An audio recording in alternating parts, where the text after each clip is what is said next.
Magandang umaga po kapamilya. Ito po si Father J-Boy at tayo na po at magkapet pandasal. Pinagdiriwang ang Santo Niño ng maraming Katolikong deboto, lalong-lalo na sa Cebu at Kalibo, sa pamamagitan ng sinulog at ati-atihan.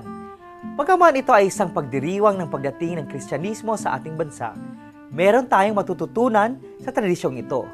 Ang bata ay sagisag ng payak na pamumuhay. Tamang-tama itong sagisag sa panahon ng global recession. Hindi lamang ang Pilipinas ang makakaranas ng higit na paghihikahos, kundi ang marami pang mga bansa.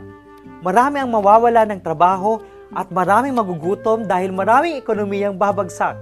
Sa panahong ito, hinahamon tayo mga Pilipino na pag-isipan ang ating paraan ng pamumuhay o ang ating lifestyle. Pag-isipan ang mga tanging pangangailangan at iwasan ang mga luho sa buhay. At sa kabila ng ating paghihirap, pinapaalala sa atin na sana hindi mawala ng buhay ang ating diwa. Sana matuto pa rin tayong umiti at magsaya sa kabila ng krisis. Kapamilya, naalala niyo pa ba ang inyong pagkabata? Kahit anong nasa paligid ay maaari nating gawing laruan. Madali tayong mapasaya, mababaw ang ating mga kaligayahan, tawa lang tayo ng tawa. Kaya niyo pa bang sumaya sa mga laruang walang bayad tulad ng tumbang preso, patintero, sipa o piko, sa jackstone at Chinese garter sa mga babae? Sasaya ka pa ba sa laruang papel?